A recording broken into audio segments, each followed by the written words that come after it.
New data shows that 1 in 500 Americans has died from coronavirus. And unfortunately, there is still a disinformation campaign against the vaccine. Jordan Ewell went to the September 18th rally meant to support the January 6th rioters in the Capitol and decided to ask them about their views on the vaccine. So why don't we start with one clip from his excellent reporting on this. It's the mark of the beast. I mean, as simple as that. It's like in Australia, they're like rounding up people and sending them to camps for refusing the shot.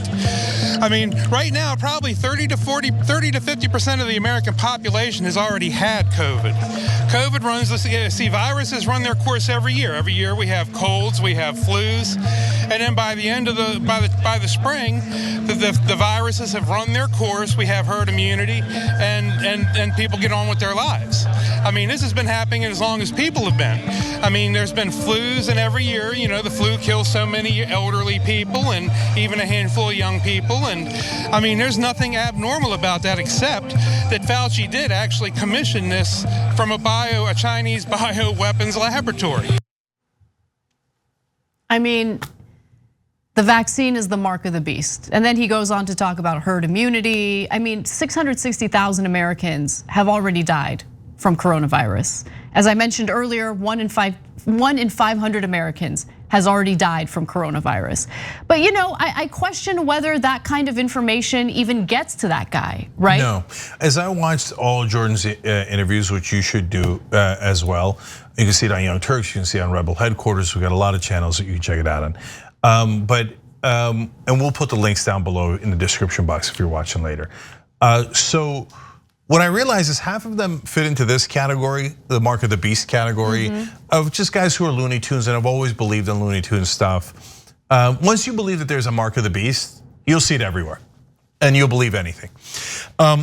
Excuse me, there's a second category of people who genuinely think that they know better than us, based on a rando that they heard on Facebook.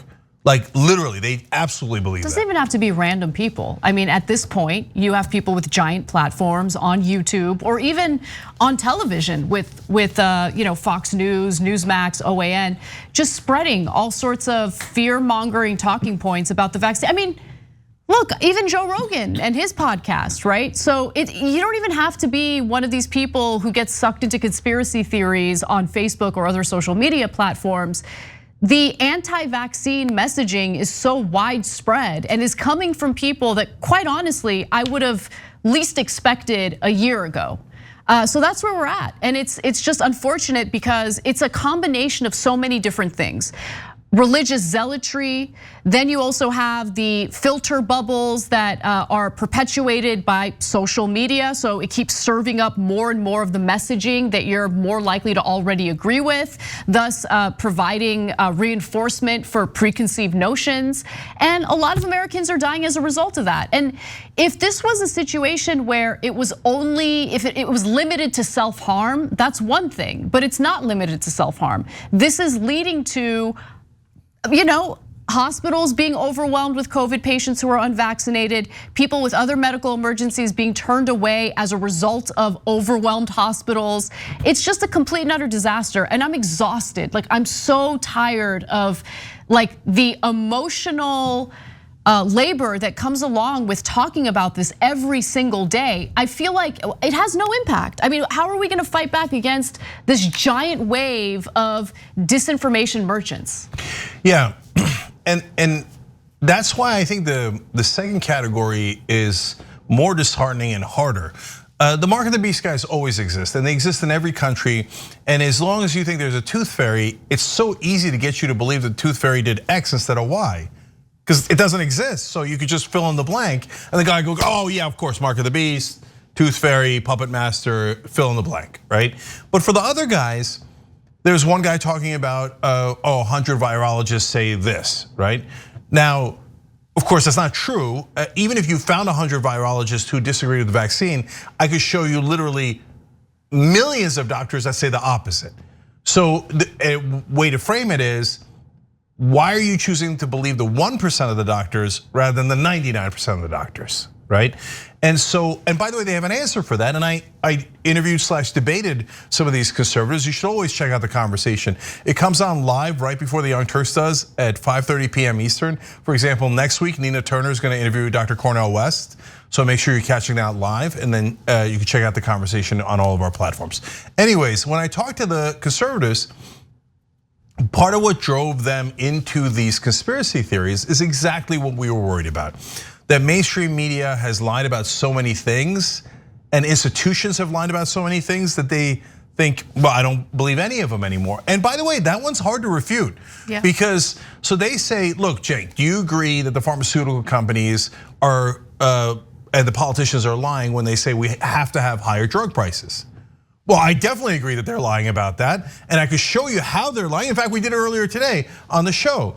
So then they say, and then when we talk about OxyContin, and when we talk about how these big drug companies have been pushing poison out into the communities and how they've been using politicians to cover up their crimes, all that stuff is true. Yeah.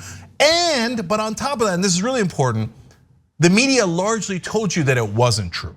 Now, lately, after the OxyContin thing blew up, they had to, okay, fine, Oxy's a problem, right? But even to this day, they're pretending that negotiating drug prices on behalf of the American people is somehow controversial. That's not controversial, every other nation does it, etc. So I get why they don't trust anyone in office anymore. That's true, they do take bribes. I get why they don't, even to the doctors that sold out to Oxy. Now, if you're one of those guys out there going, so Cenk, why do you trust all those doctors? Because guys, we on the show you how it happens. So they'll put together junkets for doctors, and then they want to go to Vegas and have a good time and get it all comped, and then they push out the drugs in small little towns in West Virginia and Kentucky. We can show you through facts how they do it. But this is not that, because they're not sending doctors in India and Botswana and Brazil and Russia and all these different places, Indonesia, to junkets. That's actually 99% of the world's doctors, and they're not lying. So there are distinctions, but the corruption of people in DC have ruined all trust, and hence these conspiracy theories run wild. Yeah, and there is a problem with our institutions essentially helping the kooky doctors who do and say kooky things. So I want to just remind you all of the doctor who claimed that the vaccine made your body, magnetized your body, right? She was the one who literally stood up during a hearing and claimed that that would happen. And it turns out that that doctor just had her license renewed. It blows my mind. So Dr. Sherry Tenpenny drew attention when, under an invitation from a Republican state lawmaker, she spoke to the Ohio House Health Committee and warned them that the COVID-19 vaccines magnetize their recipients and interface with 5G towers. A federal judge that has deemed her a non-expert in a vaccine injury lawsuit. Now, even after all of this, turns out that the state license was renewed. So Tenpenny, a state licensed doctor of osteopathic medicine, whose medical license, first issued in 1984, was set to expire on October 1st, had her the state board actually renewed her license in Ohio, which credentials physicians in that state. So that institution has failed the people of that state, right? Yeah, you know why?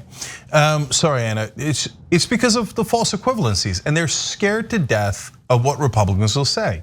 So, guys, we all know that it doesn't magnetize you. Look here, we'll do the 1,000th test in a row. I'm vaccinated. That's a quarter.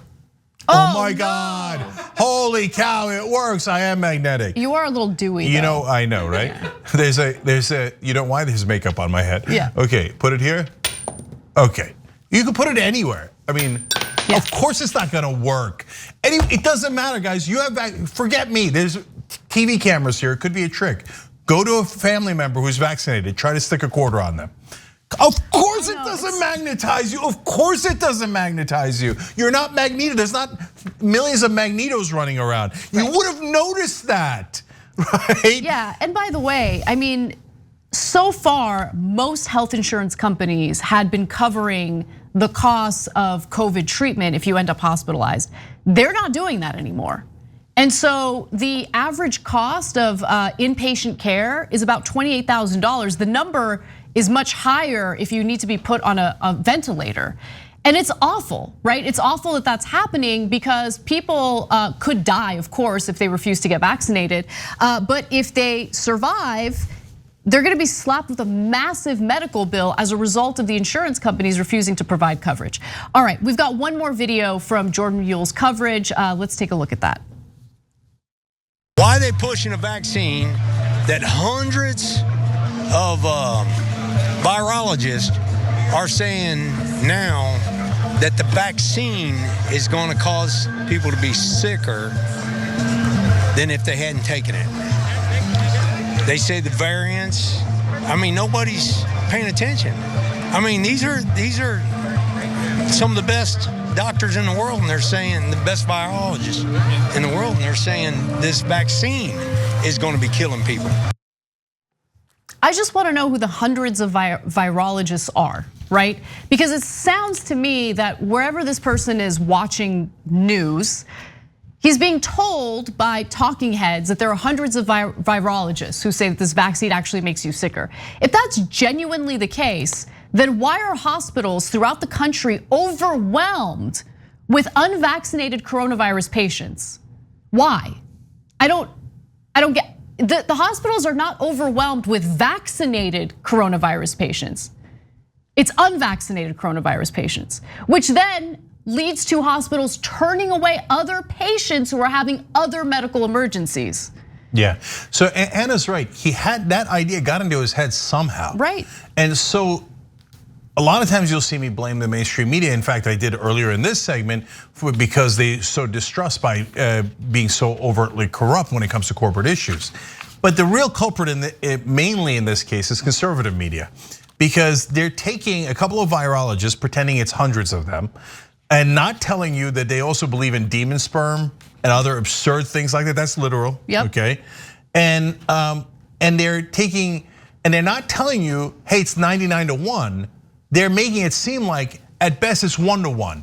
And hey, it's pick 'em. You can't quite tell who's right or wrong. And that's the best case scenario in conservative radio and conservative talk show hosts, but also in Facebook posts and other social media posts. So it's getting into their heads, and it appears to them in their world and their reality that, oh, most of the virologists, most of the doctors think, or at a bare minimum, it's 50-50 and you can't tell, you gotta be careful. Being careful means don't take it. When in reality, it's the opposite. 99% of the world's doctors say, do take it, otherwise your life is in danger. And now almost everybody who's dying is unvaccinated. They're actually creating tremendous danger for themselves, but they got tricked by conservative media that took the anger of the mainstream media lying to you and then misdirected it into demon sperm and insane conspiracy theories. And that's why we have the cancer of this misinformation in this country. Now, having said all that, let's acknowledge that the quarter sticking to my head was funny, and Anna calling me Dewey was also funny. Dewey is a look these days. Is it? Well, it okay. Is, yeah. So congratulations, you rock that look quite often. I didn't know that after all these years I was gonna be hip with Dewey. There are a lot of great ways to watch the Young Turks, but is there a best way? Of course, the best way is to watch live. Tune in weekdays, 6 p.m. Eastern, 3 p.m. Pacific. You get our uncensored, unapologetic version of the news that you won't get anywhere else. Watch us live.